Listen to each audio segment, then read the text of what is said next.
Got it Today, back. I have now not only Sawyer back again, but now I have my brother Jericho. Most of you guys all know him, but Jericho, you're a brown belt. You're a pro MMA fighter, and you're also currently still the BGS 180-pound champion, right? And that's the belt that you will be defending here when the old knees healed up and everything. So, Yes. welcome to the show, fellas. Glad to have you Yes, back. Gonna kind it's of good to be on. talk and Good to be and on. chill and talk about the previous event. Yeah, definitely. No, thanks for having me, boys. So what so you guys both attended the last event. What was your guys' like some of your favorite moments from the last BGS 9? Probably my favorite moment were like just like the performance of the nights, I guess. Like just seeing those kind of like those moments happen, right? Like one that sticks out to me is like the Roro Sean Paulo McNeil matchup. Like to see like Paulo kind of like relatively unknown to the BGS crowd Yep. and just like the effort, like he it was so smooth and like Ro meets you with such violence when he's on the mats. So for Paulo to counter everything so smoothly, be so composed under pressure, and really decisively get that armbar, I mean, like I was like out of my seat, like the commentary booth, like I pumped it and everything. I was on my feet for it. Absolutely. What Yeah, about no, you, Jer? that kind of took me by surprise too, because we know Rose a veteran of the local grappling scene and BGS as well.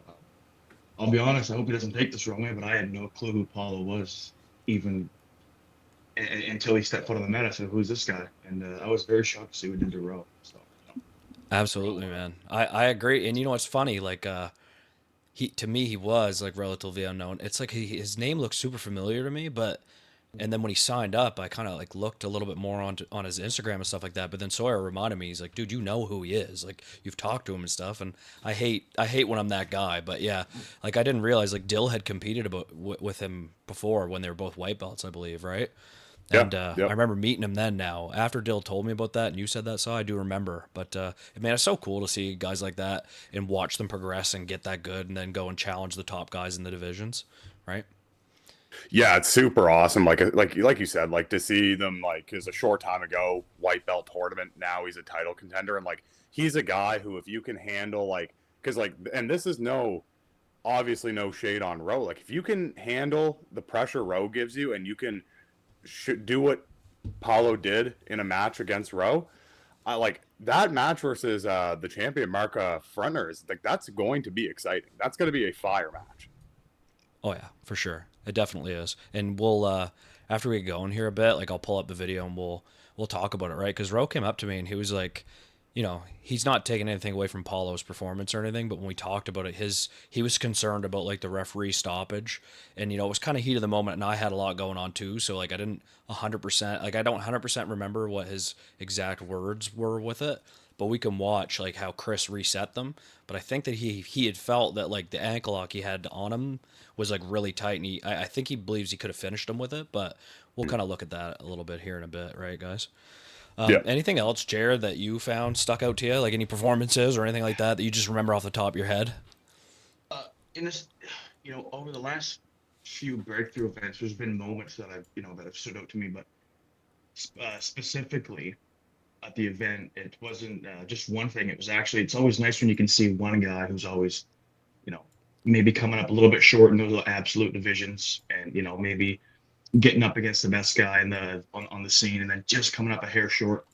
But Brad Smith, it's always nice to see somebody that's able to put it all together on the night.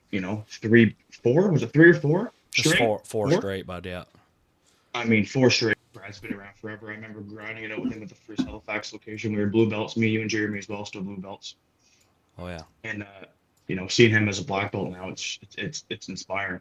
So hats Brad's a off to gangster, Brad on man. that performance. Oh, he's It's man. funny Brad's a because force like to be reckoned with. we're me and Joel are discussing like the performances and stuff like that. And I'm like, oh yeah, like Paulo did amazing, man. And like, I was even talking about like Ken because we gave Ken the sub of the night, and Joel's like, bro, Brad just like Brad was an animal. And it's just to me, I was like, man, like why wasn't I even thinking of Brad? And it's why? It's because like I'm just not even surprised at all. Like I've Yeah. just seen him do that forever. So I'm like, yeah, I mean, Yeah, Brad just ran through the division. Yeah. Like, I mean, whatever. But yeah, looking at it, and when I rewatched, I'm like, oh my God, Brad, not only that, man, like, just wait till we break this down. Like, he was super, like, just laser focused. If you watch him, man, like, during the matches, he's like, that was just it, right? So, yeah. Oh, well, that was like a big part of my commentary. I was like, I train with this guy, and I've never seen him more determined. Like you could see the fire in his eyes, and when you see a guy like that with that determination, like he's cooking. 100%. And Brad's a guy, Brad's a guy. He doesn't, he takes the sport pretty serious, and it's like, that division it was more blue purple from what I can remember. Brad's a black belt, and he wanted to go in there and prove a point. He wasn't just in there to roll around. He was in there to take names, and he did that. It was beautiful. 100%, man. You know, Great he point. he wanted that crack at Giancarlo again for sure, but he also Yeah. too in that second round he really wanted that he really wanted that win back against Eric, who had just beaten him previously. He just edged him by 2 points at the East Coast Grappling, so he was able to get him back in the second round, which is good. So all right, we'll break that down a little bit further here Yeah, in a bit when definitely. we actually pull up the video of it and stuff too. But since me and you saw kind of got to chat a little bit in the last one first, like I want to ask you a few questions, Jericho, just about some stuff, right? Like obviously I know a lot Sure. of this stuff about you and everything, but Yeah. maybe some people tuning in might not know, right? That you've spent like a lot of time just traveling around at some amazing places and stuff too, right? And why don't you just kind of give us an overview of some of those like bigger gyms that you've trained at and places that you've enjoyed? Yeah, no, definitely. Well, it's actually coming up on 8 years. 8 years, no, on April 7th will be, yeah, it'll be 8 years on April 7th since I first moved to TriStar when I was just 21 years old. Uh, I mean, and I'll always credit that gym. That gym turned me from a man to a boy. There's no doubt. I was there. I was an undefeated prospect, 6-0. Uh, had a had a Canadian championship under my belt. So you walk in there, you think you're going to be able to hold your own, and it was a humbling, eye-opening experience for sure. And I had to kind of make a decision. Is if this is what you really want to do, then you really have to go, head first, go 10 toes down, and really dedicate yourself because that's what everybody in that gym was doing. So, yeah, no, I spent some good amount of time there. I spent 2 months in Vegas, um, training under John Wood. I got You the red lived in elbows. the dorms, right? Like you, because Yeah, yeah, how long yeah, in total did you actually stay at TriStar? Because you would go and you would go and then you'd come back and stuff like that too, right? But you spent a yeah, significant amount of time living in the dorms there and helping kind of clean and do other stuff, right? So yeah. No, I lived in the door for just shy of 5 years. yeah, and just touching on the point of you saying that that place made you a man, like I remember one significant point when you came back and it was me and Jeremy just kind of had breakthrough just running for a bit in the basement spot, and you came back and you're like. You were telling me how much your wrestling was improving and stuff like that. But then you came back and dude, you ragged me so bad one of them sessions back, and that was just the day. Like, it's one of those significant moments where you realize you're like, yeah, I can't wrestle. Like, I can't. Right? I had spent like you remember me at blue belt early on. Like, I just would Mhm. pull right, and I'd pull, and I had a really good guard then. And like, not that I don't now, but that was like my focus. That was like my only thing I did. But I just remember that experience of you coming back and wrestling me, going that is like such a powerful tool. Like it's insane, right? Yeah, So definitely. how like maybe speak to that a bit about how you kind of developed the wrestling because like we did some wrestling before that, but there was such a significant jump when you went up there and came back that time. Yeah, for sure. Well, when I lived in Ontario, I was training under a guy. I forget his last name. That's my tongue, but his name was Ray. And Ray actually showed me how to properly double leg somebody. And I think I was obsessed with that for months on end. All I did was go in the gym and just double leg guys. And that made me really kind of fall in love with it. So it was shortly after I moved to TriStar, and then I had access to some really good training partners, some really good coaches, and yeah, no, and that kind of just took me to the next level as well. And I always loved wrestling, so kind of bummed we never had it around here in high school, but now that I'm able to train as a professional, I get to rub elbows with some guys who did go to college, wrestled in high school their whole life, so I'm able to learn these techniques that I wouldn't have been able to pick up. So it's nice. Oh, it's true. And I remember you mentioning too the time that you spent doing a little bit of training with Gia up there too, right? Yeah, there was yeah, he was running this wrestling class over at Mizu, and I would go there like once or twice a week. And I didn't train with Gia as much as I'd like to, but any session I did do with him, I picked up a great amount of knowledge, Yeah, So that was that's another thing that I'm looking forward to doing when I go back to Montreal here in the next week or two. for Is sure, for sure. hopefully can prove myself and earn some respect and maybe get in the Montreal wrestling room and Yeah, absolutely, man. And you're planning to head up here soon get too, beat right? up a little bit. Yeah, no, I'm going back for we'll call it a fight camp, but I'm going back Yeah, April 1st or April 2nd when I nice. drive up. Yeah. You know, another thing, touching on the wrestling thing, I remember too you coming back one time and you basically just telling me, man, I attended one of George's classes, and it was just a basic sequence of how he's splitting the legs and how he was dealing with people on the wall and like kind of his Yeah. outlook on it. And it was simple, but it was so powerful. Like, yeah, like why don't you like what are some of the guys that like had like those bigger, more like influential impacts on your game as you're visiting these bigger places like TriStar, and you went to Vegas too, you mentioned too, right? Because not everybody, like you might train with somebody who's, or you might anticipate one person. You're like, oh, I'm gonna go train with this one coach who's like amazing, but you like meet someone that is there that's like a secondary guy or something like that, but you click with them, right? And then those people end up having like the bigger impact on your game, right? Like, has there been Yeah, definitely. anyone like that that you like when you think back to it that really worked with you to develop your game further? Yeah, definitely. I mean, well, when I went to Syndicate and I spent the 2 months there, Frank Hickman had just so happened to be there. He was in Vegas, and they were actually just buying the ground or buying the lot for Bangtao while they were there. They were just getting ready to build it. Um, and I attended Frank's wrestling classes for 2 months straight. And every technique, every class I showed up, this guy, I learned so much from him. It took my level from here to here because you got to think who he's working with. He's working with world champions like Stylebender, Volkanovski, all Yep. these guys from City Kickboxing. And no, I became friends with Frank. I look up to him as a coach. But yeah, he said come on to the Thailand at any point in time you want. So I ended up saving up some money and I went out there and I spent 121 days in Thailand, and that just completely skyrocketed my game because I was able to actually spend some quality time with him and his brother George, a lot of the other good guys, and yeah, no, a big credit to the Hickman brothers for sure. That's awesome, man. Like I find that there's like a lot of young guys that are kind of getting going in the sport and they want to go, like they see guys like you going out and they're like, oh my god, man, like look, Jericho's like, man, he's in Vegas and like now he's over in Thailand. Like if you could give anyone advice like that's a young guy that's like hungry and wants to go out and train at these places and go and do some of these things that you've done, like what's one bit of advice maybe you'd give to somebody that wants to go do stuff like that? Well, I mean, every fighter has a dream of training at big gyms and all these things, but it comes down to one thing. What do you want? What do you want? And what's important to you? Is going out with your friends every other night or on partying on the weekends and spending all your money, is that important to you, or do you want to be the best martial artist you can be, take all that hard-earned money and actually put it towards something that will give you a future, not only in the sport but in your life as well? um, yeah, it just honestly, it's not rocket science. It just comes down to what do you want, and what are you going to do with the resources you have.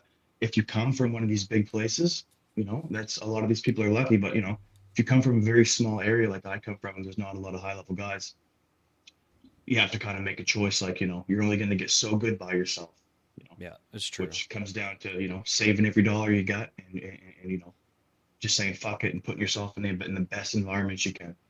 Yeah, man. And I think you're right. Like about just it's what do you want, right? Like what are you gonna prioritize? Like it's easy to lose focus when all your friends and shit are going out, and it's easy to go spend all that money and lose focus on what your actual goals are, right? But another thing Hmm. is that like I remember just points of you wanting to go do this stuff and maybe just not even know how to do it, but like you just figure it out, right? One way or another. Like you wanted it bad enough Yeah. where you'd ask either me or like somebody else if you didn't know how to do this or that. But another thing is that people don't realize how accessible a lot of these people are in our sport and as martial artists, man. Like if you're a guy that's hungry and you show up to these gyms and you put in the work, like you'll get to train with these guys and you'll get attention. You'll get mat time with like some of the best people in the world. Like it's crazy, right? As opposed to a lot of other sports, like that just doesn't exist, right? Yeah, definitely. But you know what? How many people who play basketball, play hockey, or play all these other sports, football as well, where they can walk onto the field with Tom Brady, or step on the ice with Wayne Gretzky and learn all their best techniques and the best things they've done to keep them at the top their whole life. I don't think there's any sport you can do that besides mixed martial arts and boxing and all these other gyms, because you walk in and there's George there. Sure, George is there, but it comes with a cost to see them and actually get in there and work with them. You actually have to earn the respect. You don't just get to go in there and work with these guys, right? Yeah, they're there. So prove yourself. Let's work hard. Let's show up in the gym every day. Let's show up on time. Let's do the extra work, and, Yep. and prove yourself to these guys in the hierarchy, that you're here and you're really here to learn. You're not just here to say clout chase.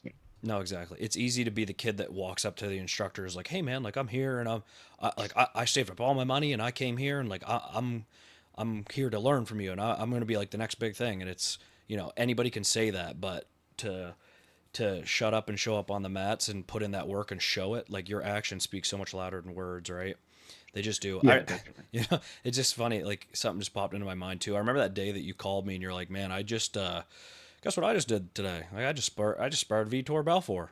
I'm like, I almost literally shit my pants. Like, but again, like that just shows that the guys at TriStar and like for us, like those guys, like you earn their respect to the point where they're like, "All right, Rico, like hop in there, man." Yep. That's such a cool That, experience, man. yeah, no, for sure. I definitely would not have been thrown in there if I, hadn't have been, training my ass off leading up to. But also too, those are the moments where you get to learn your place in the food chain, because there wasn't a thing I could do to hurt Vitor Belfort, and he had a fight coming up. So for us to be in there with him the first round or two to help warm him up, essentially, because there's not a thing I can do to him, Bubba. You know. Bro, So imagine going back and telling like young Jericho that's like just getting into competing and stuff, just going, "Hey man, there's gonna be a day in the future when you're in the gym and you're gonna like lace up the mitts, and when you're looking over your gloves, Vitor Belfort's gonna be looking you in the face." yeah, well, it's pretty Holy cool. shit! I can actually tell you how that story goes. Like, I'm big on manifestation, so like when shit starts to come true for me, it's like I Surreal kind of get a little moment, freak. right? I get Yeah, it's a little surreal. I get a little freaked out. But no, I remember Jeremy, who's my current manager. He came in the dorms and he told us, he said, "Yeah, and I think Vitor's going to be stopping by to do some training." We're like, "Okay, okay," And we just suited up to go to practice one day, and we walked out of the dorms and we're walking up the stairs to TriStar Gym, and I was the first one, and I just was walking up the stairs with my head down, and I come up, and there was Vitor standing there with his hands wrapped with gauze and tape, and my jaw hit the floor. I didn't even know what to say. My instincts, I just went, "Holy shit, it's Vitor Belfort." And I just stuck my arms out. And we got the biggest hug, man. And it was That's so so cool. cool. And then it was like, 10 minutes later, there I was moving around with him on the mat. And it was, definitely a highlight of my journey. I definitely took a lot away from that. And that's something I still, hold in high regard. It was pretty cool. Yeah, man. Like you wouldn't have got these types of experiences and exposure to people like that if you didn't put yourself out there and like follow your actual dreams and like, you know, like even though you don't know how to make these things happen, you just take it one day at a time and keep moving towards your goal and keep that as your focus, right? Yeah, Um, definitely. And you get to see what the best guys are doing in these gyms, the guys who are at the top in the UFC, in the top 15, guys like Arnold Allen. You get to see what they're doing in the gym, and the blueprint's there, boys. The blueprint's there. You just got to show up and dedicate yourself. Not every day is going to be a good day, but and that's why a lot of guys are, even new guys, they come in the gym and they're like, "I had a hard first week," and they're like, "This isn't for me." It's like, no, persevere a little bit. Things will get easier as long as you're applying yourself. So yeah, man, that's another good piece of advice for sure.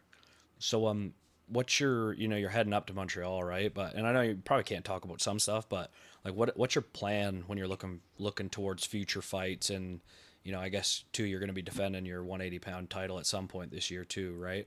And, like, I know you're coming off the knee injury and stuff as well, and rehab's been going pretty good, it seems, right? But what's your plan going forward for future fights?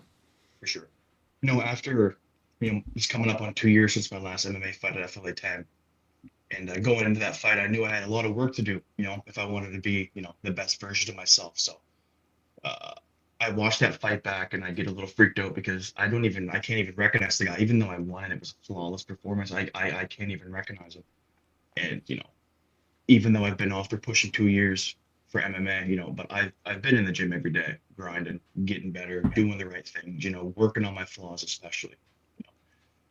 And yeah, we're looking like I'm not going to say any dates or anything, but I've been in negotiations with people. Um, I can't say anything right now; it's a little early. Definitely something soon. I definitely want to be more active. Once I have my next fight, we're just going to keep bringing them off. For sure. One Yeah, thing that's no, but this, guaranteed is you're gonna, at some point when the knee is fresh and good to go, you'll be defending that 180-pound belt. What do you think? What do you think of that 180-pound division? Like, I know we're about to have it at BGS 10, right? But and we haven't had many people confirm yet. I know we're a little early out, and I really haven't even posted up that we're looking for to fill that bracket yet. But like, who are the main guys you think you may end up sharing the mats with?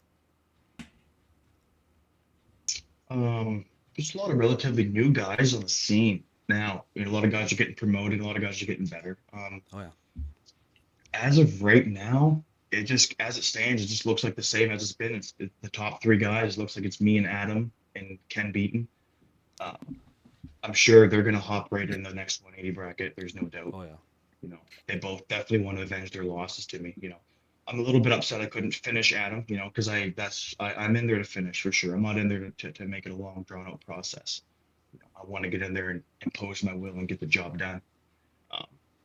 Um, but yeah, no, I'm looking forward to see who signs up and just, I'll be ready to take on all challenges, ready to go undefeated again. And yeah, undefeated and breakthrough grappling in terms of the 180 division, so Yep, just keep this ball rolling. absolutely. I know, like you just won it, sort of defended it versus Ken there. But I mean, at the end of the day, if that matchup ends up happening again, I don't think the crowd or fans are going to be upset at all. That match was so good. Like, God, I mean, match of the night and sub of the night, and like, I think Ken probably feels the same way.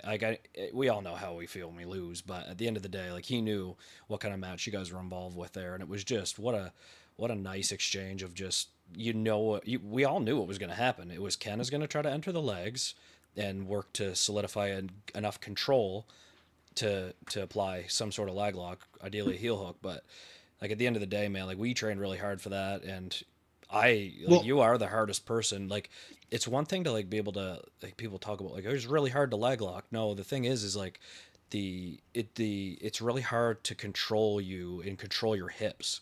Like, it's so hard to, and if you don't have that control, you're not going to be able to finish it, right? Like, it's really hard, right? So, made for what a good match, man.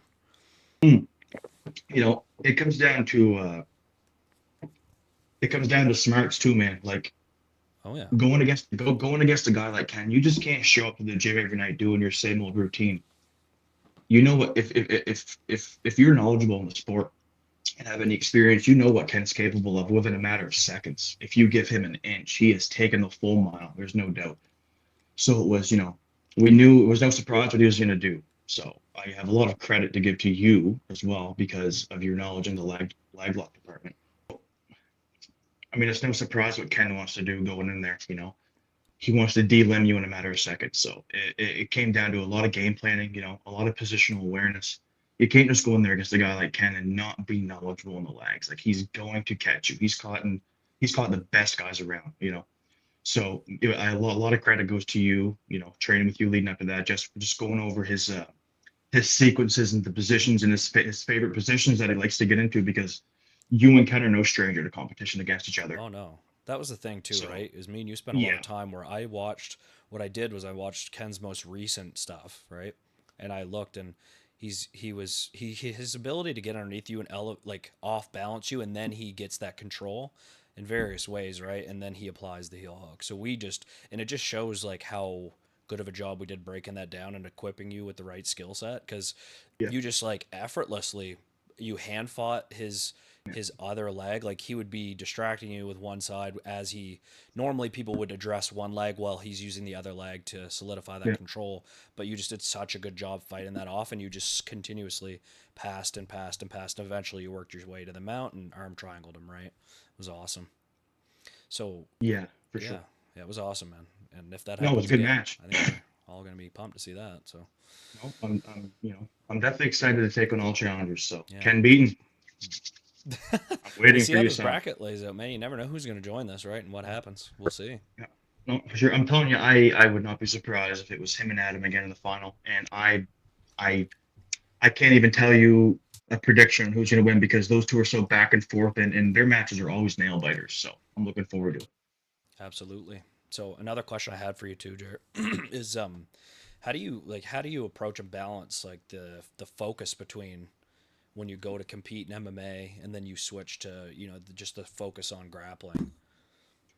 Yeah, for sure. Like when I'm in the gym prepping for competition, opposed to not prepping for anything at all, I'm still taking my training extremely serious.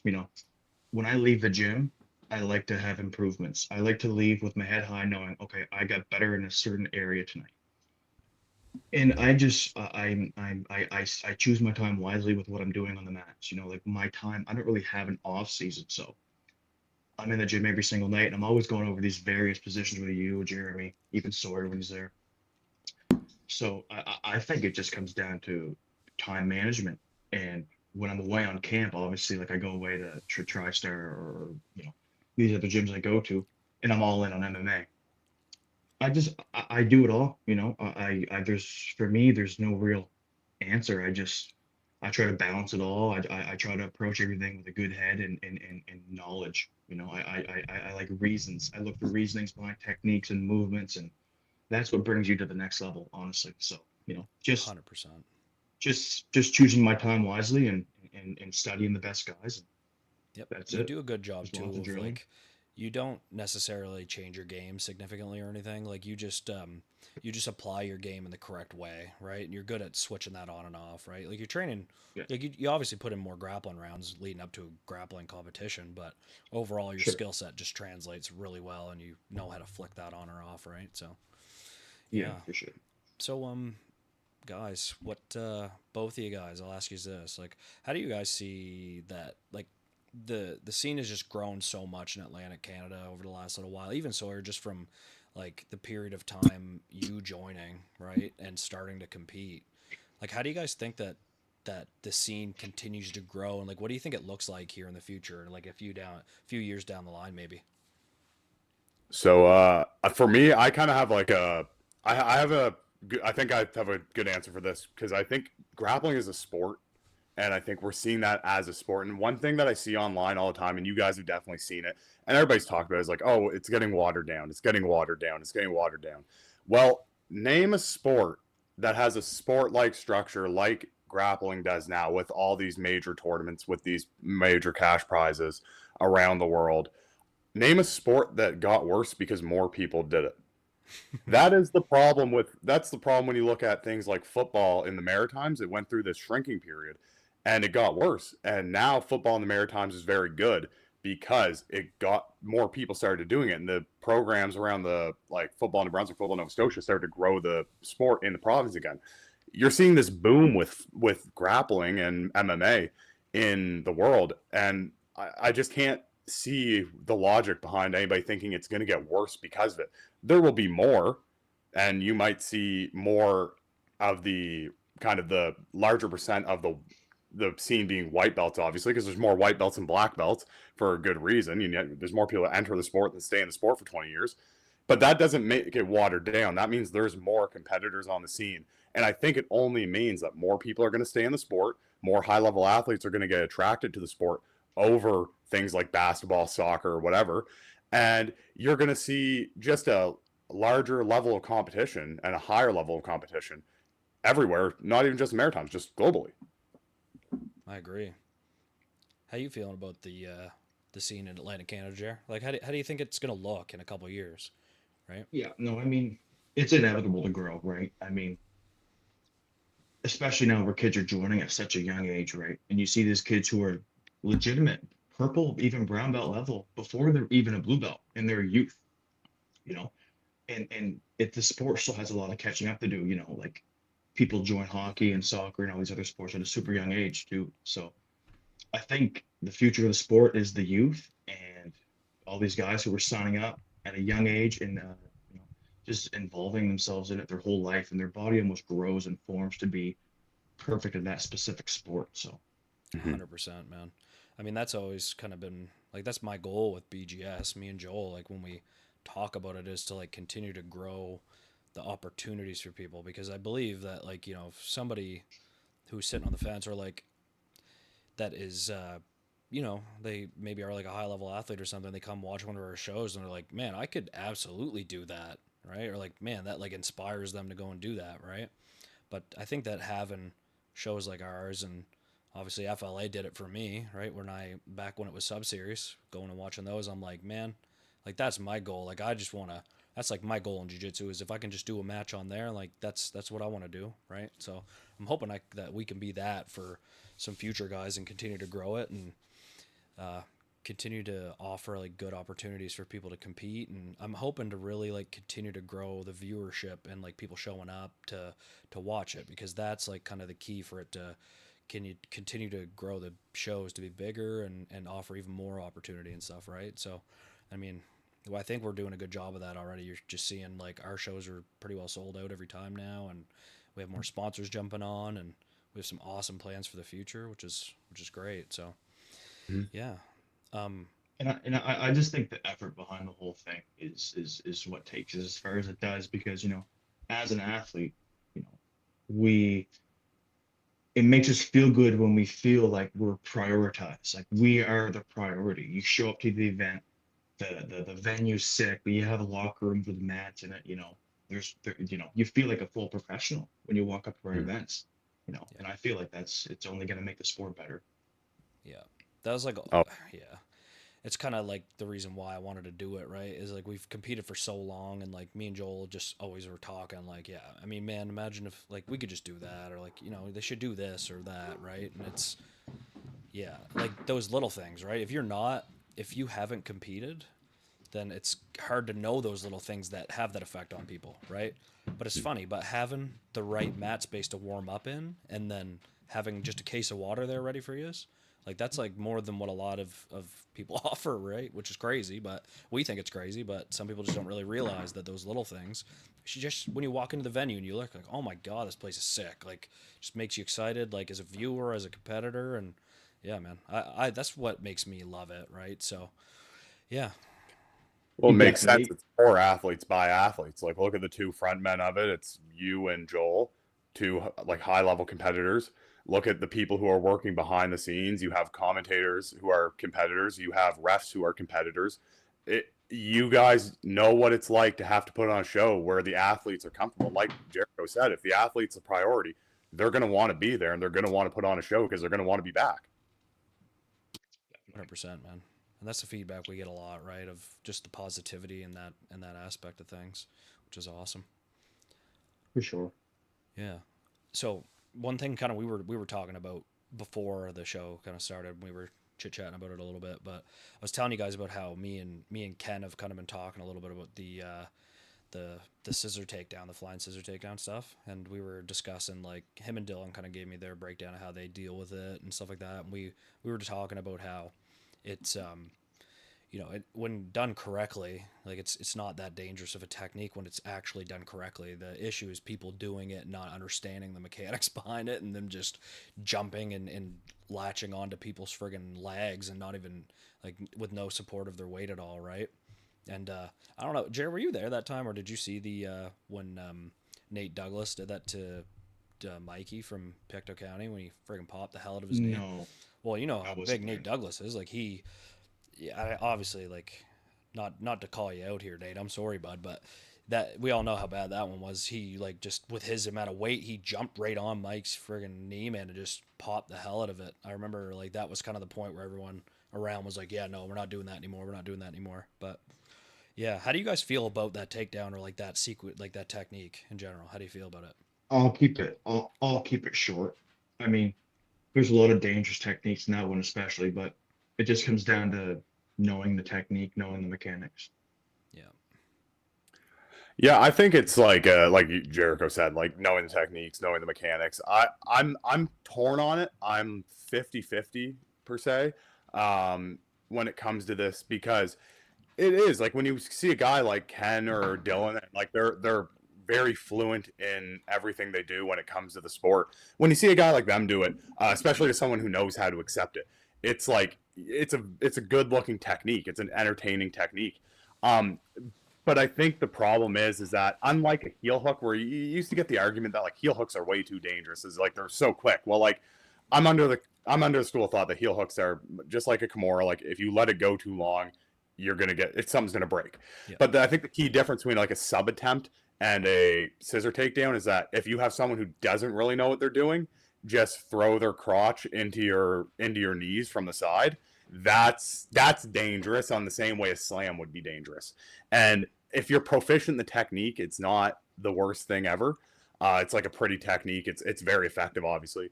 But if you get people who just are throwing them out there to throw them out there, I think especially in like amateur jiu-jitsu or like semi-pro jiu-jitsu where like no one's taking home paychecks that they can like kind of pay for that rehab, it becomes one of those techniques that might be dangerous.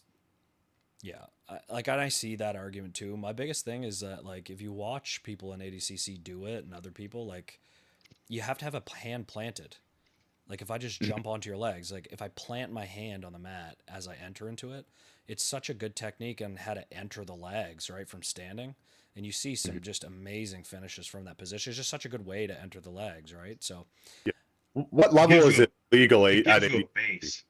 Gives you a base. That but that's handling the that gives thing, you a base right? to keep your hips up. You have Right? control of, yes, Yeah. exactly, right? Control of So your hips, right? yeah, I believe Base. it's the advanced division, Sawyer, by the The way, the when it advanced, comes to yes. that. Because I was gonna say there's still some like techniques they're like they're not allowing the intermediate and beginners to do. Exactly, So right? yeah, Yep. So that's something that like I'm interested to see how it goes in the future and guys yeah. kind of implementing that and some other techniques, right, as the sport continues to grow. So before Well, we get I into, so go ahead, Jared, if you had a point. No, if No, it's all good. so before we get into like breaking down the matches, just kind of like watching some stuff of some of the highlights that I had from the event. I just want to talk about the upcoming events that we have. So I'm really excited that we're going to do this tournament for kids and youth. So it's going to be we're going to have on Saturday, we're going to have it. It's May 24th. It's a kids and youth tournament. So just regular divisions. It's IBJJF rule set, little modified, right? But I have it pretty clearly outlined what the rules are on Smooth Comp. So that's open now for anybody who wants to register for that. It's going to be really fun, right? I think we've all kind of have had tournaments that we go to that kind of drag out, and it's going to be a long day. But this one is really focused on the kids and youth, and shouldn't be too long of a day, but it's going to be definitely an exciting one. So we're going to have just regular divisions, but we're also doing 4 absolutes for kids, which is pretty rare, I think, right? Kids and yeah. youth. So and it's so the winners of those 4 absolutes are going to get a matchup on our future events, right? It won't be the next day, but it'll be either the August 10th event or the one in November, right? So anyone who's wanting to do that, definitely take a look at the Smooth Comp schedule, and the link is in our Instagram bio as well to see that. And then the day following that, we're going to have BGS 10, which is going to be a banger of a card again, because this time we are going to get Rory Gillis versus Jarrett McIntosh in the main event, which I think you guys can both agree that one's going to be a sick matchup, right? Going to be electric. Yeah, absolutely. Right. I'm Yeah, super. that's a certified banger. Yeah. What do you think on that one, Jericho? If I know it's a tough decision, but how do you think it plays out? Yeah, I mean, well, Jared's a veteran, right? He's been around the game for a long time. Honestly, like I hate to say local, but like in terms of the local scene, like he's one of the best guys I've ever seen. There's no doubt. The guy's a wizard for sure. But Rory, man, he's such a bull. He's so strong. His technique is so good. Um, I think it'll be, you know, typical veteran versus, not up and comer, but younger guy. Um, yeah, it's going to be a nail biter, but I think Rory will get the finish later on. But, it's an interesting match for sure. Definitely a Absolutely. big test for Rory Gillis for sure in Oh terms of the yeah. jujitsu. Big And Oh yeah. test. Sawyer, you've shared the mats with both men. So how do you feel after having been in there with both these guys? Dude, this is one I could think of like all day, and I wouldn't have an answer for you as far as a pick goes. Like this is one we have to watch play out to happen because like I'm being in there with both of them. Like like you can throw a lot at Rory, and like he's just relentless. Like you could take him down, he'll get up. You could sweep him, he'll sweep you. like you could threaten a sub attempt, he'll threaten a sub attempt back. Like there's nothing you can throw at him that he's not willing to throw back at you, and he's not willing to tough out, and that makes him dangerous because it's just that relentless pressure for however long he wants to go. He's got great cardio, and with Jared, he's just so knowledgeable with the sport. Like he is high IQ. He's obviously like well versed. He's well seasoned in the sport. There's people that have lined up against him, and they've all like met the same like fate with getting subbed. And he's a guy that like he's just been around for so long. I don't see Rory being able to like trick him with things. It has to be like a very honest win from either of these guys. Yeah, I can agree with that. I think that Jarrett's going to have like a very, very detailed approach in how he's going to attack Rory and how he knows that he could finish him. And because Jarrett's so, like you said, his IQ is like insanely high, and he's very good at analyzing and making a decision on how he's going to finish a person, right? Mhm. And I think that it's either going to be that, and he's gonna get it, like he's gonna get that sub, and people are gonna be like, "Holy shit!" It's either gonna be that, or you see Rory just that durability in the cardio plays a factor, and eventually he gets the finish later on in the match. I could see that either of those things happening for sure, right? Oh, 100%. Yeah. Yeah. I'm excited to see kind of how Jared matches Rory's pace though, because Rory, when I had my match with Rory, it was instant. Like he shot the low single instantly. I did gut whizzer and defense straight from the get-go. But with Jared, on the other hand, like Jared was waiting for me, and he lulled me to sleep a little bit. Like I kind of got like impatient in my own skin, like not being able to like get the looks I wanted. Yeah. And we talked about the match after, and he broke down my stance to me and everything. And it was one of those like, oh, you've seen this before.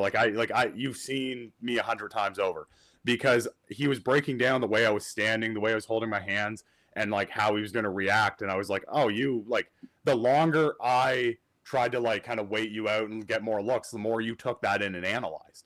So he's got such a high like on mat in-game IQ, and like that in-game IQ in any sport's important, but especially when it's 1 versus 1 to have that in-game IQ.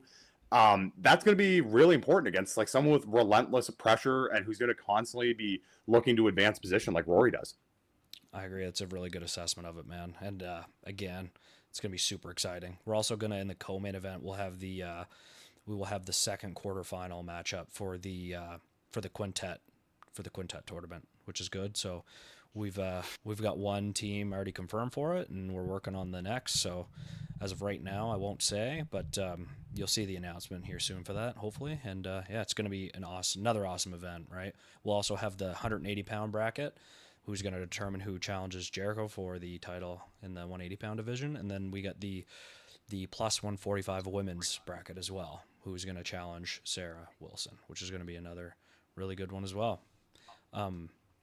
So let's take a look here now, guys. I think we should transition into kind of recapping the last event that happened a few weeks ago, BGS 9. Yeah.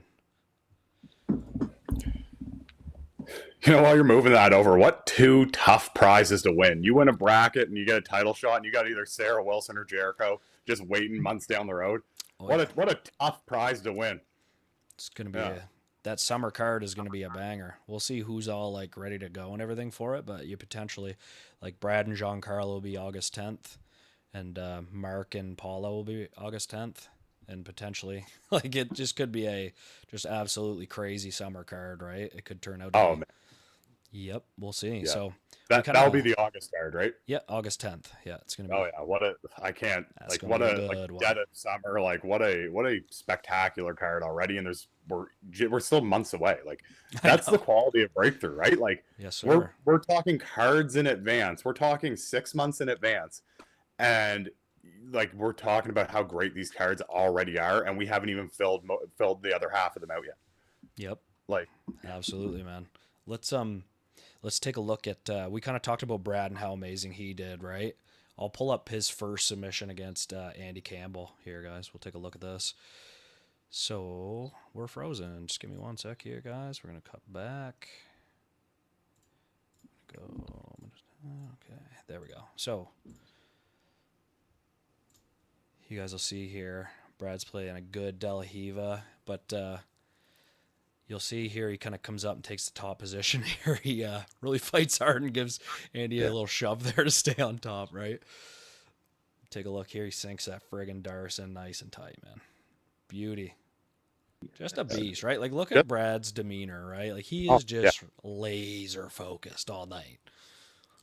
Oh yeah, he was moving with intention that whole time. Like you can always tell when an athlete is moving with a violent like intention when they have that mean streak in them, and that's a perfect example. Like you think you might be able to stumble back, no, you're gonna two-handed shove to the ground. You're gonna like he threw his leg over top to sink in that choke. Like he was moving with violent intention that whole match. Yeah, I totally agree. Absolutely, Andy man. did a good job avoiding his leg in the wrestle up, but Brad said, "Oh, pull the leg out? Okay, two hand shove." Yeah. He's got Yeah, man. He's got a really good Darce, man. Mhm. So another guy we talked about saw leading up. Another guy we talked about was Eric McDonald, and Yeah. you know he unfortunately met his end there against Brad in the second round. But in the first round, he had James Richardson, and he had a really nice heel hook finish here too. We'll take a quick peek at this, guys. So if we take a look here, he switches here from like being in turtle here, and he catches the inversion, and look, he just scoops that knee line up and sits back into the inside position, right? Mhm. great Snags his read. heel hook. Yeah. Well, it just shows his IQ, right? Boom. Especially for a guy who's been training for as like little time as he is. He's a blue belt, so I mean, like to have that IQ in the legs, like that gym's doing something right there with him. Absolutely, man. You know, I was like, I knew he'd come in and get some finishes for sure, right? Brad was just too much for him. Uh, yeah, and we'll take a look at that here in a sec too. That finish, but no, man, Eric did really good. Looked awesome. Really, that was a good match, and man, nothing against James either. Like he stepped in real late too. Like it was like same week. He said, yeah, you know what, I'm gonna hop in, and yeah, it was a great match leading up to that as well, which was sweet. Another guy that did really good, guys, was Mickey, right? He man, that guy was like the kid was hungry, man. I don't know. Do you guys Yeah. remember like the first time I really seen Mickey grapple was he was remember when he went against Alex there at the MXT tournament in St. John, and just they were both young, but Mickey was really tall then, but nowhere near what he is now, right? It's really cool to see him transition now into being a purple belt that knows how to use his length, and he did really well, man. He looked awesome. I'm just gonna pull up the clip of that right now.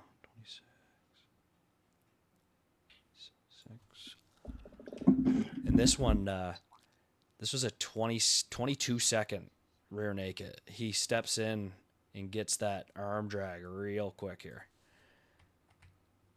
Having a hard time. You can tell he drills that because as soon as he goes for the arm drag, he's sliding his hook in. It's beautiful. And here we are here. Take a look at this now. You'll see it's right off the bat here. As soon as he comes in, boom, hits an arm drag, Look at jumps, this boom, guy. right in. Oh. And he's like, as he drags and steps on the back, he's already got the choke on, right? Yeah. I know Simon still kind of has his chin tucked here, but at the end of the day, we all know how that goes, right? Does not matter. Yeah. Boom. He Well, hangs his tight length. here. That's super tight there. Not much you can do there, right? Simon's frustration. He throws his arms up before he taps, but you know, sometimes you just like have a bad day to have a bad day, and if you're Mickey there, he capitalized on it, right? Yeah. Yeah. And I mean, I'm just impressed with how he uses his length. Like so many athletes have like a gift, whether it's their strength, speed, explosivity, length, and they just don't capitalize on it. But he clearly like understands how to use his body in a way to be advantageous in the sport. For sure. You could see this kid early on, like when he was going against Alex Rizal. You could see, like, okay, when this kid actually gets older, his frame's gonna be ridiculous. Mhm. So, it's nice to see. And he's one of those guys, once he grows and fills out, his body will almost catch up to his skills, if that makes sense. Oh, for sure. Yeah. And it was great to see him, be able to come into his own and and perform at that for being a young up and comer in a stack bracket like that. Yeah. So Yeah. Absolutely, big props to Mickey there. yo, he was hungry, man. He came out just ready to go, and I'm looking forward to continuing to have Mickey on the shows, man, and watching him continuing to progress as he ages, right? Another For sure. young guy, speaking of young guys, was Connor Cantwell, 15 years old, right? And just joins the men's 160 division asks for it, and we gave him the opportunity, and he went against another young guy for Etta Grant's, Evan Tom, and they had really good exchanges in this match. I mean, like it was quite back and forth, but in the end, Connor gets the heel hook at 15 years old, finishing guys in the men's division. Let's pull that up and take a quick peek. So they're in a 50-50, right? Where Evan's pressing forward here, but eventually Connor gets him off balance and gets enough space here to apply that and get that finish right there. Well, what Connor's like biggest strength is right now is his like composure in these tournaments. Like I was kind of expecting like I was like, let me see how Connor shows up on game day. You know what I mean? Like when he kind of gets there, because being 15, and then you're walking around on the mats with guys like Brad Smith, and you're like, oh, there's a very real chance we fight, right? And like to have that composure, because like being 15 in a bracket's one thing, being a 15 and getting a win in a men's bracket, totally different thing. So like that's what I'm most impressed about, is how this kid, like the confidence he showed talking to the camera afterwards, like just like we talked about with Mickey, like you're only going to see this kid get better and better each time. Absolutely, man. He did not look out of place at all. Oh no. Skill wise, but also just comfort wise, like you said, he just rolled in there and it just didn't bother him at all, right? But I mean, at the end of the day, if you look at some of his Instagram clips, like he's wrestling Brett Smith and Rowe, I mean, like he's, like he doesn't really care, right? So it's great, very very good. Another really good one too, and I'm excited to see Connor continue to progress here as well. Like he's 15, like the kid's 15, man. So I definitely will continue to give him matchups. And now I kind of said it to him too, that him going out and doing that well in that bracket, like it opens up a lot of other good matchups for him. And I could see a lot of other guys in that bracket that he would have really good, exciting matches against, right? So I'm excited to get into matched up here in the future. I'm going to pull up another clip here, guys, of another, like there was, like every match was a finish. I'm pretty sure. Like I think every match was a submission, or it was almost every match. Besides the first match, Caleb. Oh, yeah. The youth match. Yeah. Yeah. I remember at the commentary table, me and Dana kept taking our headsets off and like whispering out the mics. We're like, another 2-minute match ended, like another under 2, another under 1.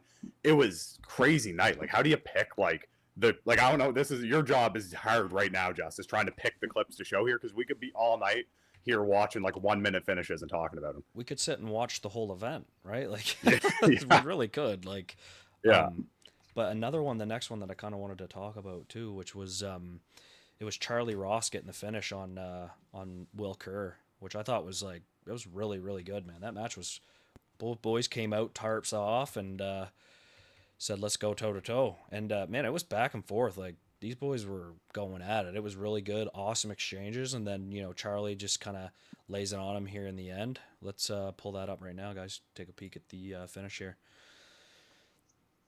You see he's got him in a nice smash position here. And he ends up catching the arm triangle off this. Charlie uses his pressure very. Yeah, he did a great job at killing the hips there. It was beautiful. Mm-hmm. Yep, absolutely kept the pressure on. That's an impressive win. That's an impressive win. Yeah, it is. Not that I sold Charlie short going into that, but I seen him and Dave go, and David Chapman's. I train with Dave every day, and he's very very skilled. After seeing, Dave had him in some very compromising positions. And he was able to fight his way out and ended up winning by submission. But I thought for sure Will was going to win this, but no, that was great showing by Charlie Ross. Oh, that's a huge win for Charlie, man. Will's no joke. Like Will's really good, man. He did awesome in all these other events that we put on that he's been a part of, and yeah, that's a huge feather in the cap, man. If you're Charlie, you're pumped coming out of there with that win. Yeah, for sure. Just gonna pull up the next one that I was wanting to show you guys. I guess the next one would be we talked about it earlier, but it's Brad Smith getting the revenge on Eric here. I'm gonna pull up. 1, 3. I think this is going to be like a pretty good rivalry going forward. I know Eric didn't go back to the gym being like, oh, well, it's over. Like this, you know what I mean? Like these guys are going to be like facing off against each other more and more, and they're both going to have chips on their shoulder. And each match they have now is just going to build and build and build, and there's going to be more and more tension. And I don't know, as a fan, like what more could you want there? Oh man, Eric's a new guy in the division, and he's just going to continue to do damage around this weight class, or as he continues to develop. Right, like he's a blue belt, and I think he's pretty fresh, man. He's Yeah. not that experienced, and he's got some high level technique. So let's take a quick peek here at this one. Nice. You can tell Eric's trying to implore that lag lock game, right? He's trying to get underneath of him and elevate him, but Brad, super smart, catches that nice Kimura trap, right? Oh yeah.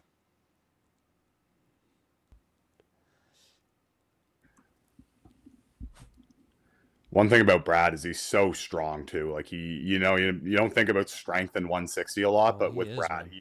he's so strong. Absolutely. And you'll see here he ends up getting the finish off of this sequence here in a second. Really nice read, though, entering into the guard as Eric's looking to get underneath of him and just time that entry into the Kimura trap so perfectly, right? Nice. There it is there. Beautiful triangle finish. Tap with the foot. Yeah, this is one Brad definitely wanted to get back, right? So, These are some of the top guys in that. These are some of the top guys in that bracket. And, that gives viewers and athletes who are watching, a good idea of the skill set they're going to need to compete in breakthrough grappling series. Because those were two guys who signed up in the 160 bracket. Like that wasn't a solos match. Like those are two guys that you're going to run into in a bracket like this. So it's a good match. And this whole bracket was, again, it just proved the standard that we have at breakthrough. And if you want to come compete, you have to really, your skills have to be sharp. absolutely, Oh man. Absolutely. I'm glad to have a guy like Eric join the division and Brad solidifying his chance again at Giancarlo. Man, that's going to be a sick matchup again. I know that they've already had it, but like Giancarlo has now been in Ontario and traveling all around and developing, and to see how he's developed versus how Brad's developed, I'm excited for it, man. God damn, it's going to be a good one. Oh yeah, that's a car crash waiting to happen. Yeah, absolutely. Absolutely. So the next one I want to pull up, guys, is Paulo getting the win on Rowe. Okay, so I mentioned that Rowe had said to me about the referee stoppage and his concern with it, but we'll take a quick peek at it here. So we got you'll see here, Paulo goes down for the ankle, and he's in the single leg X here, but Rowe ends up getting a bite here on a heel, or sorry, on a straight ankle here, right? And Chris makes the stop here. So you can see Rowe does have, like, if you look here, he does have a pretty good bite on the heel, but like, do I believe that he really is going to finish the match here? I don't know. Like, what's your guys' opinion here? So watch, you'll see, like, and now the match continues from here, right? And we'll look to the finish, but again, I wish I had could remember exactly what Rowe said to me about this stoppage and stuff. Like, I know he's got a good bite on the heel here, but he is in single leg X right now. Is So he from that position? Is he holding the like a tombstone style grip, or is he just holding a guillotine grip around the ankle? I can't really Yeah, tell. he's holding a guillotine grip around the ankle. Okay. It Yeah. is. But you can see by his footing, like he doesn't have much hip control. His heel is the only thing really stopping his hips from moving to the side. But like if he had left leg in between and right leg outside, almost like that outside ashy position from standing in this scenario, then I I'm feel just like he gonna might have been say able to too, get enough like, strength for that straight ankle. we could be wrong too. One thing, like, let me pull this back up too, that I'm realizing too though, is the Paulo's bottom foot here is kind of trapped underneath. So like, Yeah. and I think maybe what Rowe had said was like Paulo had said something to him about like, damn dude, like that was tight, like that was gonna be ridiculous, right? And I guess that would take away his ability to fight against it. But and also too, like, I don't know if that's straight ankle or if that's looking like the heel's popping out here, right? So Yeah. I maybe I can't am tell if wrong he's here. like That's one I thing I that, can't like, tell on mine. yeah, only both of these guys know 100% whether or not this would have been a finish or not, but let's watch it play out. Yeah, you can actually see the heel sliding. That's right. Yeah. Yeah. So, Unfortunately, I think that like it's up to the ref to kind of make sure the crowd doesn't become casualties of the match. Like, so I think that when things like that do happen, it's an unfortunate part of the sport where it gets paused.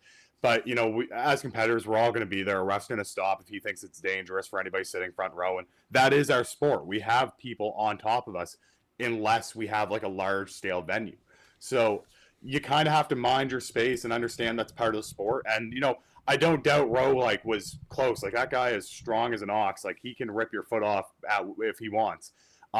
But I think Chris was doing what he thought was right there with the safety of the athletes and the fans involved. Yeah, and also too, you got to remember that Rowe said that to me right after a loss. Like he also like attentions are high, like emotions are high, and like he wasn't being a bad sport about it or being a dick at all or anything, right? He was just definitely just voicing frustrations is all it was. I was just curious to look back on it and see kind of what he was talking about, right? But again, Rowe always a gentleman in a good sport, right? And him wishing Paulo the best in the title fight, and that's definitely not the last you're going to see a Rowe. He's right back in there, bud. So let's go back to the finish, though. Let's watch this finish here.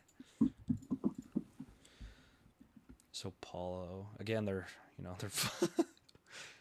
the old shootout. Nice, Paul with the quick entry to the back, man, hopping right up on that back. Smooth.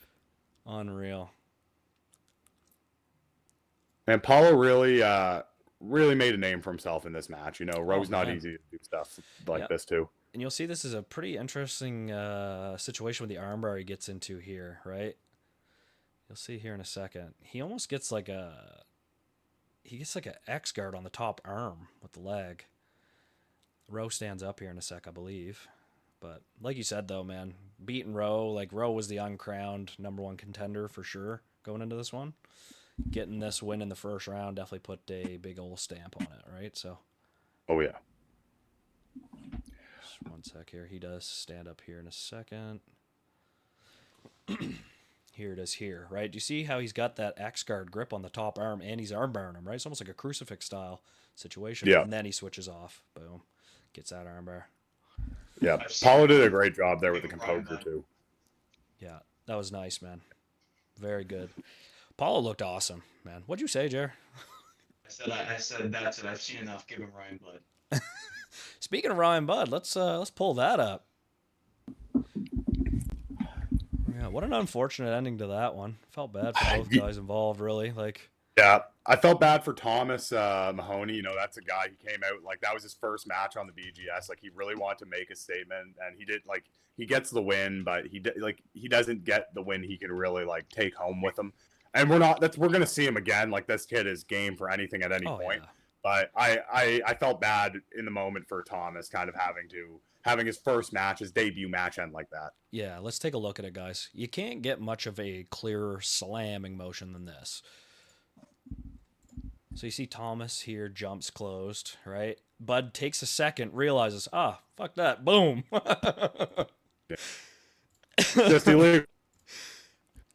I mean, listen, I know the emotions are running high, after doing that. But it's like, I don't understand how, and there's no dig at Bud, but it's just for everybody. It's like, I don't understand how you can be in this game for, I cornered Bud for his first amateur fight in like 2011. Yeah, man. And it's kind of baffling to me to see him not stay up with the times and not understand the rule set, being that much of a veteran of the sport. Like, well, man, that's time away too, right? It's time away. It's MMA focus, and I think too, man, what you said though is like, imagine if he like really dedicated to himself. Like you see what Rowe did, where Rowe was a little overweight and stuff. He'd come back after like 4 years or whatever it was off, and then dedicated himself to it. Like guys looks like a friggin' stud now, where he's like right in shape, amazing. Imagine Bud did that. Like it's gotta be a menace in the heavyweight division. We just had that conversation this morning with Sweet Dream Sears. I just said, you get a guy like Brian Budd, like even, how far along he is in his say career, it's like, if this guy actually dedicated himself for 3 to 6 months at a legitimate gym and worked on his fundamentals, I mean, I don't know if there's a guy around this part of the country that beats that guy in jiu-jitsu. You understand? Like it's ridiculous. But that's something I wish he could understand, because it's just he's holding himself back. There's no ifs, ands, or buts. Like after a match like that, the last place you should be on Monday is the weight room. You know what I mean? You should be slapping your gi on and heading to fundamentals class, because that's what's going to get you wins. That's what's going to get you what you want. Yep. So Absolutely. And It's regardless. My final say on that is, I don't understand how you can be so oblivious to the rules. I mean, there's a rules meeting, and it's just unprofessional and unacceptable. Yep, I agree. I'm glad that Jeremy stepped in and stopped it, right? I mean, it is what it Yeah, is. It sucks for Thomas, yeah. right? I feel bad for Thomas, right? yeah, And the boys didn't get to grapple, like, and I'm sure Bud definitely feels bad about it. He messaged me right away and apologized, Mm. and it is what it is, man. Got to move Oh my past God. it and got to make your decision, man, on what's up, right? So I'm going to pull up the next one here. Where we at? This one is Brad getting the sub on Mickey.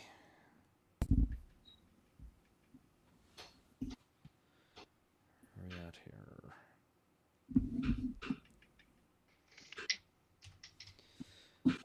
And here we are here. Let's take a look at this.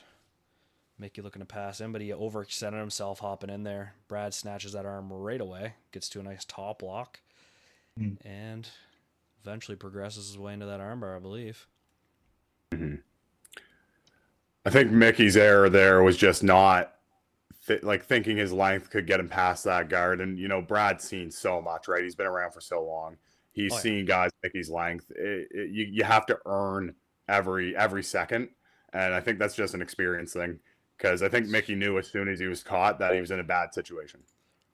Absolutely, man. If you look here, I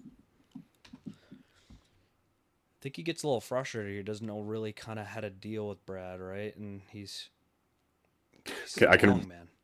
I can relate to getting frustrated with Brad's guard. Absolutely, right? You'll see. I just want to show this one point here where he makes the mistake, but Brad just laser focus, right? Like he knows as soon as he gets a bite here, he's taking it, whatever it is. That's it right there, right? Take a look here. Like as he steps in, like that would be okay if you would step past the knee line here, right? Like Brad instantly closes that distance here. Mickey's now has a hold of his shoulder, but Brad scoops that arm up and boom, that's that, right? Yeah. Yeah, man. That's kind of how she goes sometimes. Again, It's beautiful how he scooped perfectly into that top lock. Yeah. That transition. That was beautiful. Great awareness by Brad there. absolutely, man. Yeah. Again, Mickey had a good run up until that point, man. Super exciting. Looked awesome, and looking forward to having him on future shows for sure. Oh, 100%. Brad is just so experienced, right? If you're a guy who's young and you get frustrated with a guard, that is part of the trap. That's part of the setup, right? Like I know you two both have been in that situation where you've just been waiting for someone with less experience to make a mistake, knowing that it could come. And I think that's what Brad does really well is he understands his opponents. Like there's no one that he goes up against that he's like, I'll make it up as I go. He always has a game plan for anybody he faces, IQ wise. And you see it in each of his matches. He's like, okay, I know how to deal with this. I know how to deal with this. I know how to deal with this. And that's what makes him dangerous. Absolutely, man. Absolutely. So another matchup that was really awesome. Knew this one was going to turn out great too. Was Peter versus Breton. So this one we'll pull up the finish here, but Pete gets a nice toe hold here. What's really interesting is how he turned Breton's pretty well like a bear trap situation into the bear trap turned into a pretty downfall for Breton because he's then locked into the position, you'll see, and he has no way to fight against the toe hold because his other leg was trapped. So let's take a quick peek at that. You see here, Breton kind of has him in the situation, but now you see here he almost has it basically almost in a bear trap, right? But Pete scoops that foot up now, right? And now Breton's other foot is stuck in that bear trap situation, and now Pete's applying that toe hold. Breton can't move, right? Gets the tap, which was awesome, man. These boys are both young and talented as shit, but Oh man. let's Yeah. take a look here right quick again.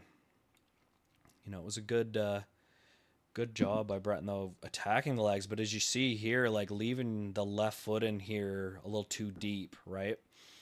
And that right here, and as Pete steps here, and when he sits back, like see how he's sitting back up on that other leg now? Now Breton can't retract his foot out. So now Breton's right foot is completely stuck now. So as Pete sits down into this toe hold, he has nothing else to fight. He's just watching the toe hold happen with no ability to to stop it, right? It's great awareness by Peter. Nice. Yeah, man, that was awesome. Also, give Justus a shout out here. What a great play-by-play on that.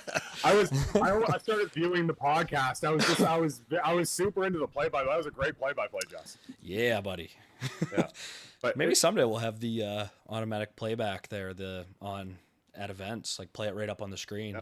That'd be Hey, sick. we can talk about that after the pod. There was some stuff that we used when I was coaching football with Mount Allison University that I think would work perfect into for play-by-play and rewind for this promotion. I'm absolutely down for anything like that. Anything we can add into the promotion that's going to add that, I'm totally down. And now too, we'll be moving to the pay-per-view model for the next event too. So I'm looking to continue to add better production value to the event as we move on. So yeah, I couldn't imagine better value like for like an event around here, like than what the Breakthrough Grappling Series has been putting on.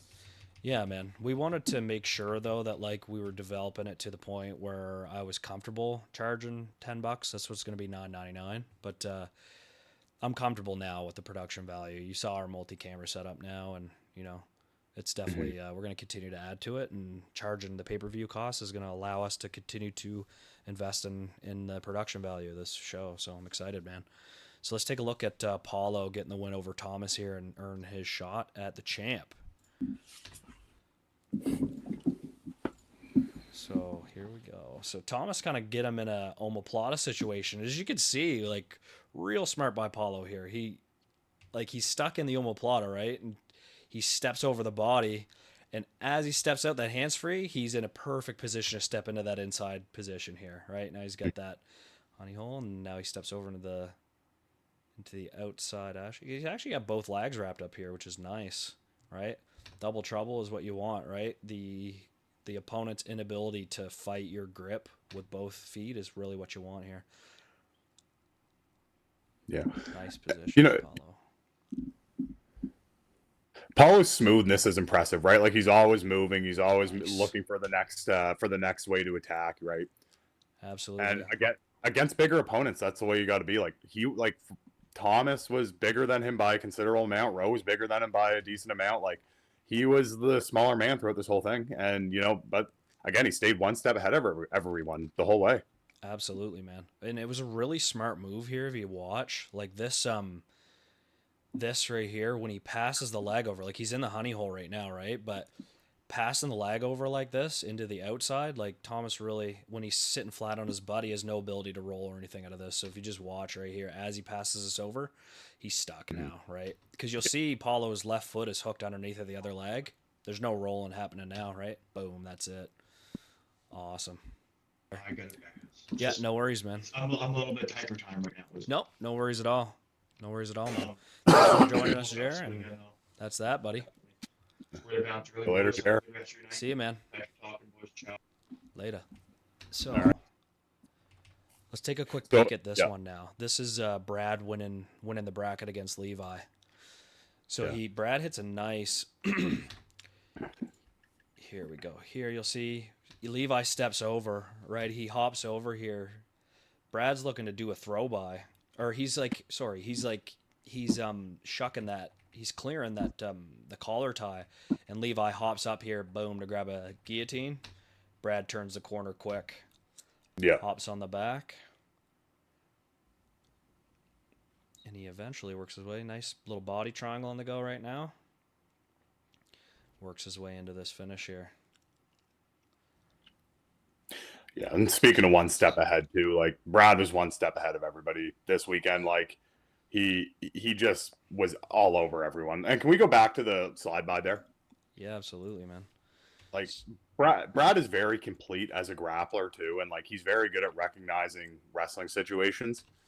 And like you said, when Levi throws the arm over top, he knows to duck under here. Well, right here, right, Levi's got the collar tie on. Brad goes to shuck it, boom, and then Levi reaches over the head, but Brad has too good a posture here to be doing that, right? Yeah. And as you can see, Brad knows it, hips in, boom, right to the back. And Brad has the inside position there actually after he shucks it. He has the claw, right? So like if you're wrestling someone, you can bring them to the ground with that, but obviously he wanted the back, right? And Brad was able to break his posture while ducking under to the other side. And it just tears your base down, right? So Brad really had whatever position he wanted there, whether we wanted to bring him to the turtle with that claw, or whether we wanted to just get around to his back. And he chose the back, and he finished off the back. 100%, man. Brad's a beast. Very happy that he won, and man, guy looked unreal, looked amazing as per usual. And man, I'm excited to see him and Giancarlo go against each other again. So we'll take a peek now at Tori retaining her title against Jen. And this was a really good match back and forth. Jen had a lot of good positional control over Tori, but you'll see here, we'll switch over now. Tori, she's going for a lag lock here, but you can see the level of pressure Jen's putting on her they get the space here. Tori's up, Jen's boom, right back in on her, right? Yeah. And Tori here ends up stuffing the takedown, gets a super tight it's not a high elbow guillotine, but it's a no arm, right? And she switches to it's almost like that ninja choke variant, right, where she's just got an absolutely ridiculously tight grip here. Boom, gets the tap. You see the bend in Jen's neck there, right? Yeah. Damn. Jen's pressure is really impressive. Like you said, like she got kicked away and she just instantly turned around and shot from distance, right? Like she was in Tori's face the whole time, but you know what? I think Tori's experience really like showed here. Like any bad situation she was in, she was looking to get out of it. Like she knew when Jen shot in, she attached herself to the neck. Like Tori's always getting better. Like every time she grapples, she's better. And you can say the same thing about Jen too. And this is another thing. This is another like tip for tat. Like they're gonna keep having these matches against each other. And as a fan, like from a fan's point of view, you're gonna want to see these two keep getting better, and they are going to. And they're only gonna put on better and better matches each time. 100%, man. Like both of them, and it's to see Jen. Like Jen is fairly fresh, to be honest, man. Yeah. Like we kind of. I feel like some people think of her as like a veteran, but she's really not. Like she's she's just getting going, and man, she looked amazing in that matchup. So I'm excited to see how that goes. And Tori again is just she's competes the most of probably any competitor on the East Coast, let alone the most avid female competitor. Like let's be honest, right? Yeah, I can't think of anybody who's out there with near 100 wins on Smooth Comp. And she's also an avid judo competitor too, so she's getting those reps in everywhere. Whether it's in the gi, on the feet, like you saw her attack a heel hook there. Her game's very complete. Yeah, man. Congrats to the champ. And she got to take home one of these beautiful, beautiful new spinner belts, right?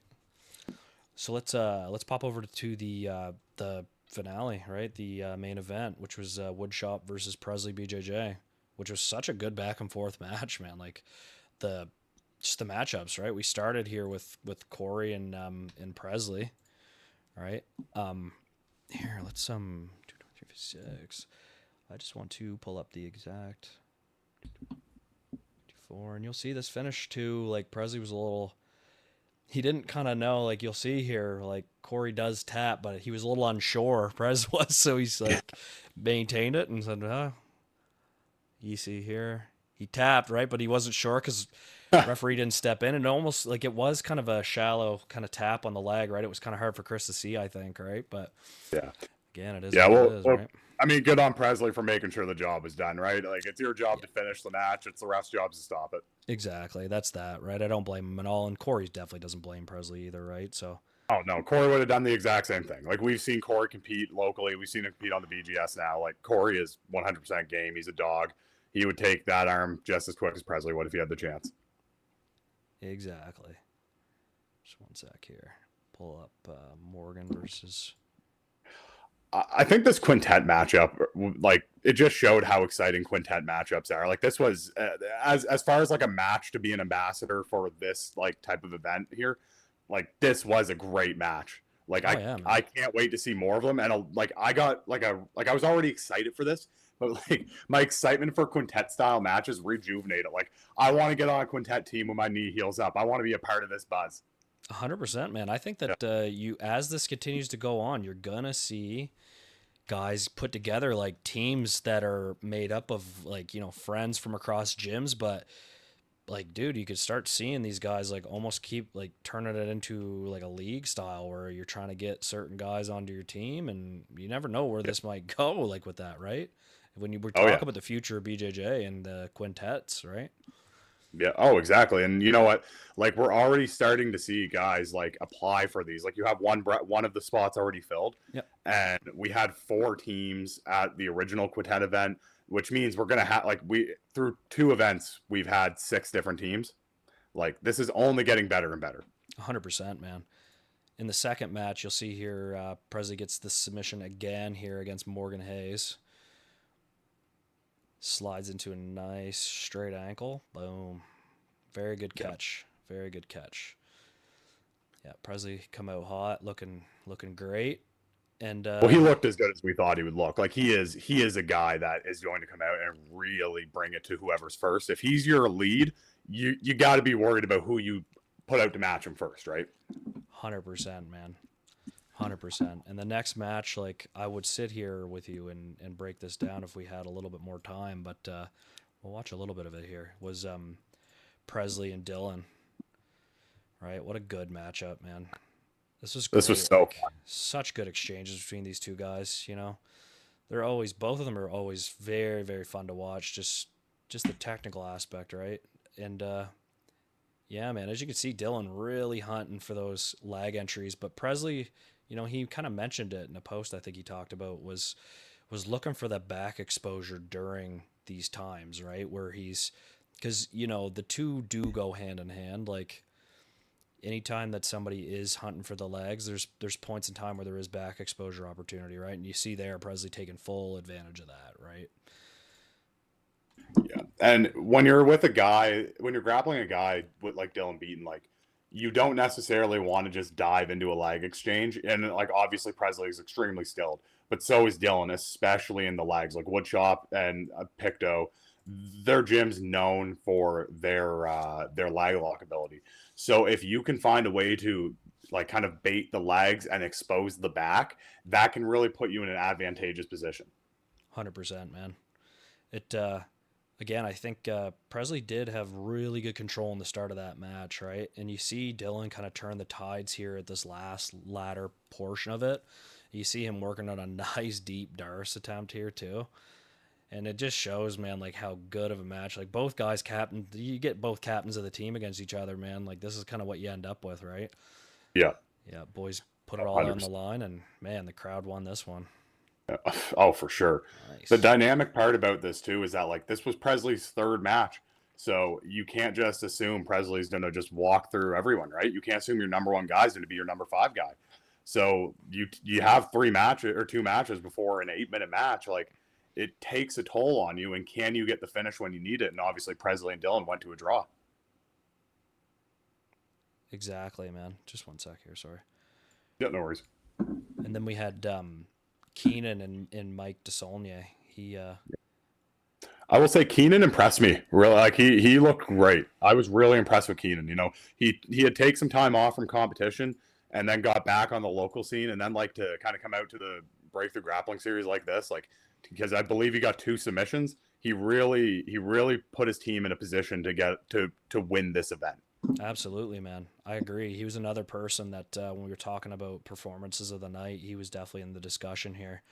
Keenan, I remember him watching him at meeting him as a white belt, and I knew the guy was going to be really good. You could just tell, right? Just due to his level of control over what he was doing and his opponent that early on at white belt. And you know, I know he recently got his purple belt, and man, does he ever deserve it? Looked amazing out there, right?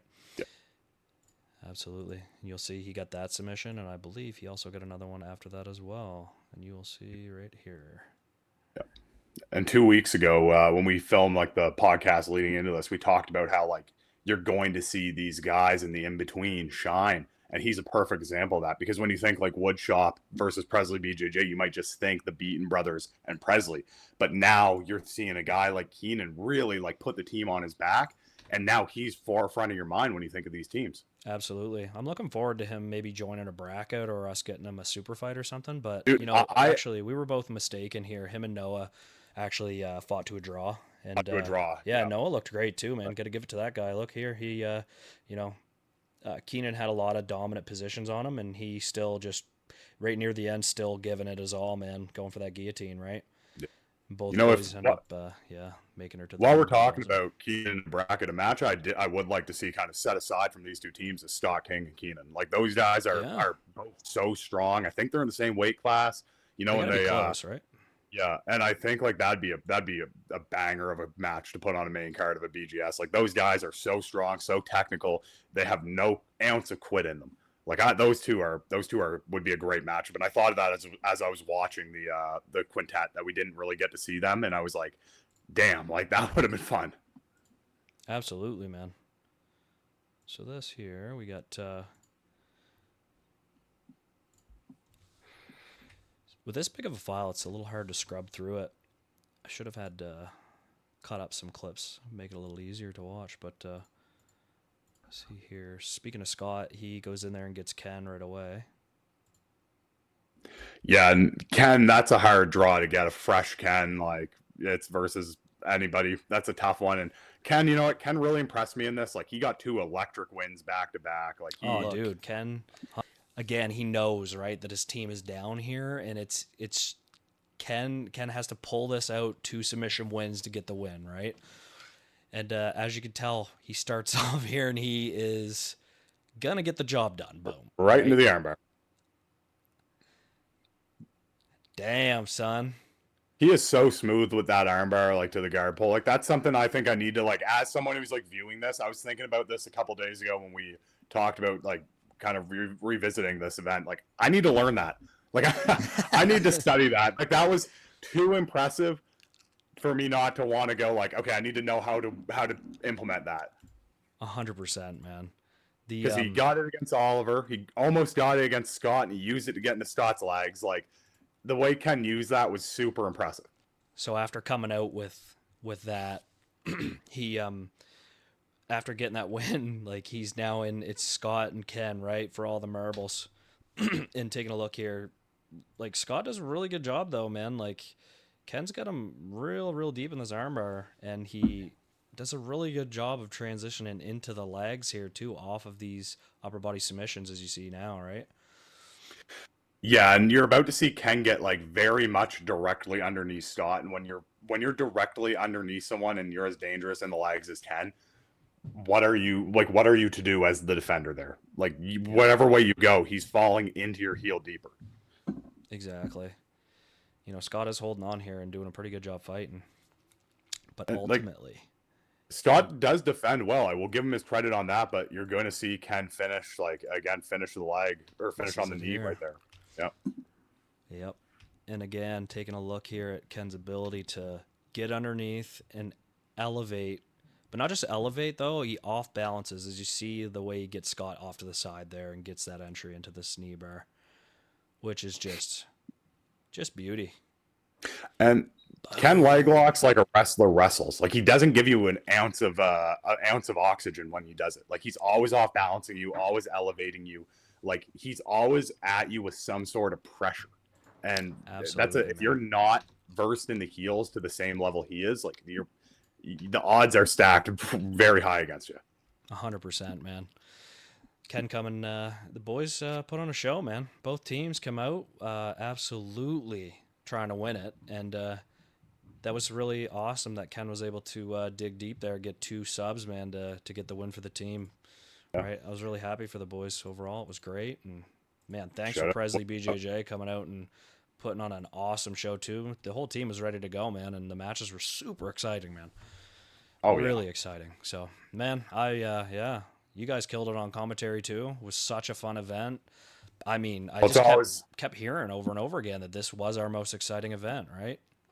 It's always like always such a fun event to do. Obviously, like I have my commentator partner in crime, Dana Dickinson, like always a pleasure to do commentary with him. But I think like me and him we were having trouble not being fans because it was so electric. Like we kept taking the headsets off, and I think I said this earlier. We take the headsets off, and be like, another under 1 minute victory. Like what is going on? Put them back on. I think we only saw 2 matches total go to a decision, and one of them was part of the quintet, and it involved Josh Presley and Dylan Beaton. Yep. Like what? Like what night of grappling was better than that in memory in the Maritimes? There's definitely agree, been man. nothing since I've been involved in the sport. Like that was probably the best night of grappling I have seen locally and ever. I think so too, to be honest, man. Like when you're in it, sometimes it's like, every event feels amazing. Like at these BGS events, I truly do believe it. If you haven't been there in person, like if you come and watch this in person, it is different than on the stream. Like it is just what an atmosphere, man. And like you said, like I don't know the last time we've seen that many submissions in one night. Like that was so exciting, dude. Everyone, right from the prelims right to this quintet matchup, man, everybody was there to finish the match. Everyone was. Yeah. And you know what the crazy part is? We talked about earlier the next couple cards. You're going to get matches like Giancarlo and Brad. You're going to get to see competitors like Jericho and Sarah Wilson defend their belts. Like we haven't even filled out the rest of the cards as a promotion. You haven't yet. And even just the top two fights in each of them, you're like, this is already amazing. You're like, man. what? Like, they're only getting better. Like, Yep. And as these become more professional, the athletes get prioritized, and the more athletes want to do them. Mhm. You're seeing more and more people sign up. The level of Breakthrough Grappling Series, you're seeing like a sharp incline, and it's only going to be better each Before we time. finish her off, we had just a couple fan questions too, so we'll get into those. So, like the pound for pound list in BJJ competition locally right now, like top 10 guys. I think that's a tough question, man, because I think you kind of have to, like, if you're going based off people who are relevant right now, and what I mean by relevant is that they're continuously competing in jiu-jitsu regularly. I think that like a lot of the argument is like our champions. I think you have to include our champions, right? Because they're winning their division and then they're defending their titles, right? But there's definitely some guys outside of that too, though. Not even a question, right? I mean, you get Joel, like for sure, like he's got to be in the top for sure. Like he's my number one. Like I'm biased. He's my friend and he's my coach, but like I don't see anybody beating him around here. Let's be honest. Like there's nobody's gonna be able to. I don't think. Yeah, and obviously, like, there's going to be some caveats. Like, there's going to be guys like you and Joel who like can't compete on your own promotion very much because you're running the show. Yep. You know what I mean? So, but I think if you really want to make a pound for pound list, like, it's almost like when you see, you know what it's starting to look like to me? You know when you follow different MMA promotion or MMA pages and you see like the global rankings list and you'll see one or two Bellator guys that would be mixed in with the UFC guys and they're way lower than they're in Bellator. That's what I think you're seeing because like I think that Breakthrough Grappling Series is definitely the premier show right now. And look at the champions. Look at the champions. They speak for themselves. Male, female. I think we have the best champions and the best contenders on the promotion. So that's right. And if you don't believe that, get over here and show me. Get over here. Well, that's the thing. If you can beat the champ, come and beat the champ. Yeah, and I mean, there's competitors that we haven't seen that we like. I would definitely like love to see on this as a fan, as a commentator, as someone who competes. Yeah. Like there are people that I want to see that might haven't have gotten the chance to compete yet. But if you want to be in like a pound for pound ranking list, I mean, you got to compete in the highest levels, and I think Breakthrough Grappling Series offers that. Yeah, absolutely, man. A lot of the fan questions aside from that are stuff that we really answered, but there was one other one it's funny, but like will we ever get an MMA return from Justus, and when will Rico be stepping back into the cage? So first, Jericho stepping back into the cage. You're gonna see that here soon. He's heading up to Montreal to, like he alluded to earlier in the podcast. He's going up and he's getting some training in up there in preparation for some stuff. He has some stuff that he's working on now that he can't really talk about, but you'll see something before the fall, I think, out of him. And an MMA return out of me. I mean, at the end of the day, man, I just want to be able to roll again. Like I'd like to be able to sleep at night. No, I'm sleeping okay right now, but I'm in no position to be doing that. That was always my goal. Like I was going to have a pro fight, but things are derailed, and at this point, probably not right now, but I'd like to get in there and do one pro fight, but we'll see. Right now, my goal is to have neck surgery and recover from that, and hopefully get back to just regular training. That's my goal. So, Ken Beaton send in wheelchair accessibility in BJJ gyms. That's an interesting question right there. So Ken, yeah. If you're fucking around here, we're gonna have to add in some fucking wheelchair ramps. So I guess that's my motivation for for teaching everyone leg lock defense is because our gym is terribly inaccessible for people with wheelchairs, right? So Yeah. yeah, and I guess